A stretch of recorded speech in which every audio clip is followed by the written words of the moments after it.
लोग कहते हैं संगठन में बहुत शक्ति होती है और सत्य कहते हैं। अब देखिए, एक उंगली और एक मुट्ठी के बल में कितना अंतर है हम सभी जानते हैं, किंतु एक उंगली आपको उचित मार्ग दिखा सकती है, मुट्ठी मार्ग अवरुद्ध कर सकती है। इसलिए यह जानना अत्यंत महत्वपूर्ण है कि संगठन और भीड़ में क्या अंतर है। इसे पहले पहचान। संगठन वो जहां आपका अपना व्यक्तित्व, अपनी पहचान, केवल शक्ति पाने के लिए भीड़ का भाग बन जाना ठीक नहीं, क्योंकि ये भीड़ भले ही आपको शक्ति दे किंतु आपसे आपकी पहचान छीन लेती है। इसलिए संगठन में रहिए किंतु अपने व्यक्तित्व को, अपनी पहचान को, इसे कभी मत खोइएगा। राधे राधे। क्रोध, क्रोध क्या है कौन नहीं जानता। हर आयु, हर वर्ग, हर श्रेणी के व्यक्ति को क्रोध का अनुभव हो चुका है। बल्कि किसी किसी का तो परिचय ही इसी प्रकार दिया जाता है कि व्यक्ति अत्यंत क्रोधी है, इससे तनिक बच के ही रहना। अब क्रोध क्या है हम सभी जानते हैं, किंतु ये क्रोध कर क्या सकता है ये बहुत कम लोग जानते हैं। क्रोध कुछ इस प्रकार है, किसी जलते हुए अंगारे को पकड़ना और किसी और की ओर फेंकना। अब इसके पीछे आपकी मंशा होती है सामने वाले को जलाने की, किंतु उससे पहले तो आपके स्वयं के हाथ जल जाते हैं। तो स्मरण रखिएगा, जब भी आप किसी और पर क्रोध करते हैं, सर्वप्रथम वो आपके विनाश का कारण बनता है। मैं कहता हूं, जब इस संसार में करने के लिए प्रेम है तो क्रोध करना ही क्यों। प्रेम कीजिए, यही प्रेम सब में बांटिए और इसी प्रेम के साथ कहें राधे राधे। भय, ये भय सदैव मनुष्य के साथ ही रहता है। कुछ खो देने का भय, जो पा लिया उसे खो देने का भय, अब जिसके हम निकट हैं उसके दूर चले जाने का भय, जो हमारा है हमसे छिन जाने का भय। अब मनुष्य सारा जीवन व्यतीत कर देता है इस भय की छाया में। किंतु क्या कभी आपने ये सोचा है कि ये भय हमें क्यों लगता है? ये भय हमें इसलिए लगता है क्योंकि हम उस व्यक्ति, उस भाव, उस वस्तु को स्वयं से समेट कर रखते हैं। हम स्वयं उसे इतनी शक्ति दे देते हैं कि वो जब चाहे तब हमें छोड़कर जा सकता है, हमें कष्ट पहुंचा सकता है। किंतु यदि हम उस भाव, उस व्यक्ति, उस वस्तु से निर्लिप्त रहें, उसके आकर्षण से हम मुक्त हो जाएं, तो ना ही वो हमें छोड़कर जा सकता है, ना ही हमें कष्ट पहुंचा सकता है। इसलिए स्वतंत्र रहिएगा और सबको स्वतंत्र रखिएगा, प्रेम को भी। राधे राधे। अस्तो मां सद्गमय, तमसो मां ज्योतिर्गमय, मृत्युर्मां मृतम गमय। कभी आपने सोचा है, काला रंग ना होता तो क्या श्वेत रंग आपको भाता? रात्रि का अंधकार ना होता तो सूर्य प्रकाश का अर्थ हमें समझ आता? ये थकान ना होती तो क्या विश्राम का अर्थ हम समझ पाते? ये भूख ना होती तो क्या इन स्वादिष्ट व्यंजनों का अर्थ हम समझ पाते? क्या इन सब का आनंद हम ले पाते? स्मरण रखिएगा, इस संसार में कोई भी भाव या वस्तु बुरी नहीं। यदि आप मानते हैं कि बुरी है तो किसी कारण से ये बुराई आवश्यक है, अन्यथा ईश्वर इसे हमारे संसार में रखते ही। इस बुराई का उद्देश्य है हमें अच्छाई का आभास करवाना, ताकि हम अच्छाई में अपना लक्ष्य साध सकें। इसलिए बुरों से कभी घृणा मत कीजिएगा। ये तो केवल भलाई की आवश्यकता के जनक है, उन्हें भले में परिवर्तित कीजिए। असत्य से सत्य की ओर ले जाए, अंधकार से प्रकाश की ओर ले जाए, मृत्यु से अमरत्व की ओर ले जाए, किंतु प्रेम के पथ से। राधे राधे। अक्सर हमारे पास एक बहाना होता है, एक खींच होती है कि संसार में हम करें तो क्या करें, जो हम करना चाहते हैं वो पहले ही कोई कर चुका है, हमारे पास तो कुछ करने के लिए ही नहीं है।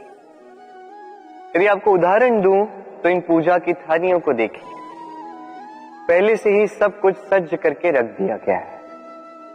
अब ऐसे में हम सोचते हैं कि करना क्या शेष है, सब कुछ तो पहले ही हो चुका है। अब यहाँ पे समस्या कर्तव्य में नहीं है, यहाँ समस्या हमारी सोच में है। हम ये सोचने में समय व्यतीत करते हैं कि क्या हो चुका है। हमें ये सोचना चाहिए कि क्या करना अब भी शेष है जिसमें हम अपना योगदान दे सकते हैं।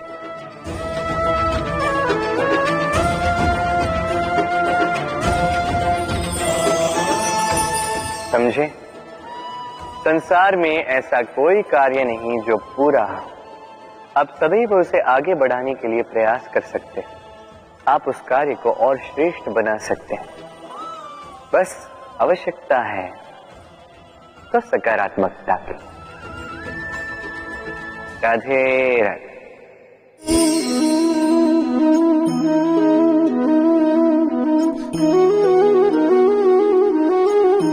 चलिए आज आपसे एक प्रश्न पूछता हूं। मनुष्य अंधकार से भयभीत रहता है, ऐसा क्यों? इसका उत्तर है कि इस अंधकार में मनुष्य कुछ देख नहीं पाता, न आगे देख पाता है न पीछे, आसपास क्या है समझ नहीं पाता, न अपनी राह देख पाता है न अपना लक्ष्य। इसके कारण अपना विश्वास खो देता है और इसी कारण से भयभीत हो जाता है। चलिए अब आपसे एक और प्रश्न करता, क्या इस संसार में इतना अंधकार है कि इस दिए का अस्तित्व ही मिटा दे? नहीं, उल्टा ये दिया अंधकार को चुनौती देता है, स्वयं जलकर संसार को प्रकाश देता है। ये छोटा सा दिया, अब जब ये छोटा सा दिया अंधकार से भयभीत नहीं होता, तो भला आप क्यों असफलता से भयभीत होते हैं? आपके भीतर एक अमर आत्मा है, बस आवश्यकता है तो उस आत्मा को जगाने की। अपने भीतर की इस ऊर्जा को जगाकर तो देखिए, सब कुछ दिखेगा। राधे राधे। विवाह प्रेम का लक्ष्य है, ये भ्रम है था। और इसीलिए मनुष्य सदैव ये भूल कर बैठता है, सोचता है कि विवाह ही प्रेम का लक्ष्य है। मनुष्य प्रेम को पाना ही प्रेम समझ लेता है। अब देखिए ना, इस संसार में कुछ ऐसे भी भाग्यशाली लोग हैं जिनका विवाह उनके प्रेम के साथ होता है। कुछ का प्रेम ऐसा भी जिन्हें विवश होकर ना चाहते हुए भी किसी और के गले में वरमाला डालनी पड़ती है। किंतु ये दोनों भूल कर बैठते हैं था। विवाह के पश्चात वो सोचते हैं कि हमें तो सब कुछ मिल गया, हमने तो प्रेम प्राप्त कर लिया, हमारा लक्ष्य पूर्ण हुआ। किंतु उसके पश्चात ये जो प्रेम है था कहीं ना कहीं खो जाता। और जिन्हें प्रेम ना मिला, वो प्रेम ना मिल पाने की पीड़ा में प्रेम ही भूल जाते हैं। समर्पण, 100% निस्वार्थ समर्पण, वो समर्पण जो किसी मां के मन में अपने संतान के लिए होता है। क्योंकि ये प्रेम दाऊ, ये प्रेम पाना नहीं है, ये प्रेम देना है। अपने आप को, अपने अस्तित्व को, अपनी आत्मा को समर्पित कर देना। ये प्रेम ना ही शारीरिक है, ना ही भौतिक। ये प्रेम तो अपनी आत्मा का समर्पण है। ये विवाह एक संबंध अवश्य है और इसमें कुछ भी अनुचित नहीं है। ये विवाह प्रेम से प्रतिबंधित नहीं है था। ये प्रेम कहीं ऊंचा है। अब यदि मैं आपको उदाहरण दूं, तो क्या राधा के विवाह के पश्चात मैं उसके सुख की कामना करना छोड़ दूं? कैसे मैं प्रयास न करूं कि राधा जीवन में सदा सदा के लिए सुखी रहे? क्या मेरे मन में राधा के लिए प्रेम कम हुआ? कृष्ण का राधा के प्रति प्रेम कृष्ण में समाहित है ना? दाऊ, ये प्रेम पाप तब बन जाएगा जब इस प्रेम के बदले हम कुछ चाहेंगे, किंतु यदि ये प्रेम समर्पित हो तो ना ही ये अनीति है, ना ही ये पाप है। पर सेतु बांधने की कथा के विषय में तो आपने सुना ही होगा। श्री राम की सेना को 100 योजनों के समुद्र को पार करके लंका पर आक्रमण करना था। वास्तुका, नल और नील ने सेतु बांधने का उपाय सोचा, किंतु अब सेतु बांधा कैसे जाए? समुद्र इतना गहरा है, कितने पत्थर डाले जाए कि पार करने लायक स्थान हम समुद्र से ले सकें। तब किया गया एक काम, पत्थरों पर लिखा गया राम का नाम, और जब इन पत्थरों को सागर में फेंका गया तब वो तैरने लगे। अब कोई कहेगा ये राम के नाम की महिमा, कोई कहेगा ये नारायण का कोई चमत्कार, किंतु नहीं, ये राम का वो गुण है, उनके व्यक्तित्व की वो महानता है जिसने उनका प्रतिनिधित्व किया। कि पत्थर भी इस सागर में तैरने लगे।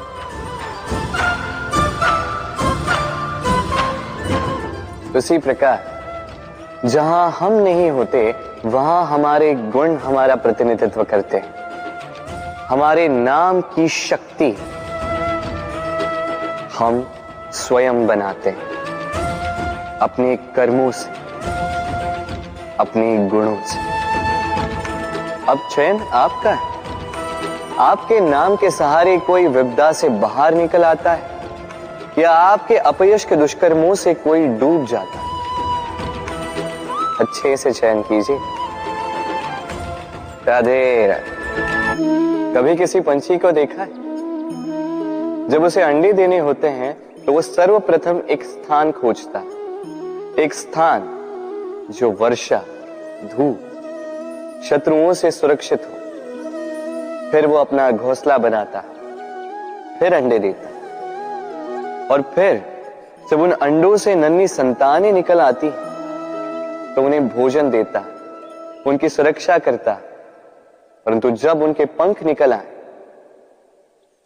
तो ना उन्हें भोजन देती है, ना ही उन्हें घोंसला बनाना सिखाती। उड़ने की कला सिखाती है बस।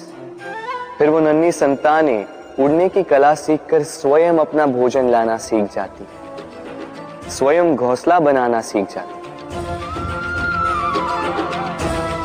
और हम मनुष्य क्या करते हैं?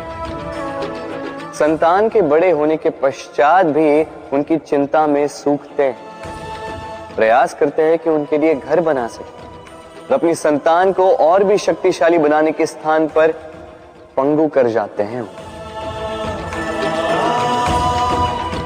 जीवन में वही कीजिए जो एक पंछी करता है। अपनी संतान को उड़ने की कला सिखाइए, संस्कार दीजिए, और एक समय के पश्चात उसे स्वयं अपना आकाश चुनने को मुक्त कर दीजिए। राधे राधे। अब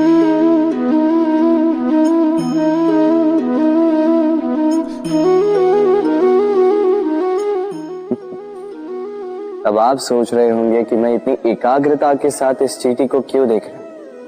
आपको बता दूं कि आज इस चींटी को देखकर मैं मंत्रमुग्ध हो चुका हूं। इसके रूप, इसके आकार को देखकर नहीं, इसके प्रयासों को देखकर।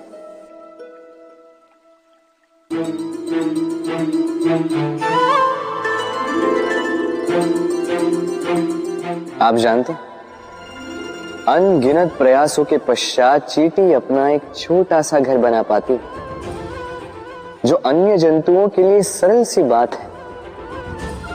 वो चींटी के लिए उसके जीवन की सबसे बड़ी घटना, सबसे बड़ी सफलता है। भविष्य में चींटी रहे न रहे, इनके बनाए हुए घर वर्षों पश्चात तक टिके रहते हैं। जीवन में सफलता के साथ भी ऐसा ही होता है।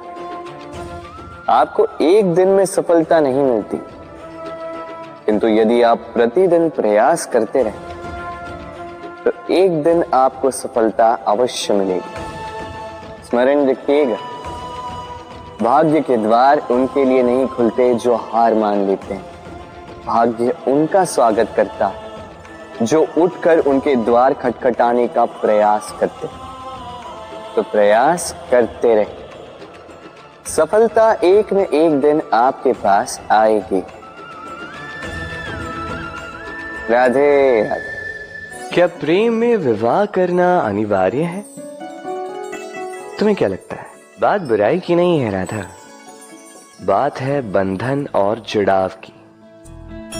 राधा, विवाह एक ऐसा पवित्र बंधन है जो दो लोगों को एक जीवन के लिए बांध के रखता है। किंतु प्रेम एक ऐसी भावना है राधा, जो दो प्रेमियों को अनंत काल तक जोड़कर रखती है। विवाह में कोई बुराई नहीं है राधा, किंतु क्या इसे प्रेम के अनंत बंधन का अंग बनाना उचित होगा? जो प्रेम अलौकिक है राधा, उसे सांसारिक बंधन में क्यों बांधना? हमें देखो, इस क्षण को देखो, अभी भी हम साथ में ही है ना।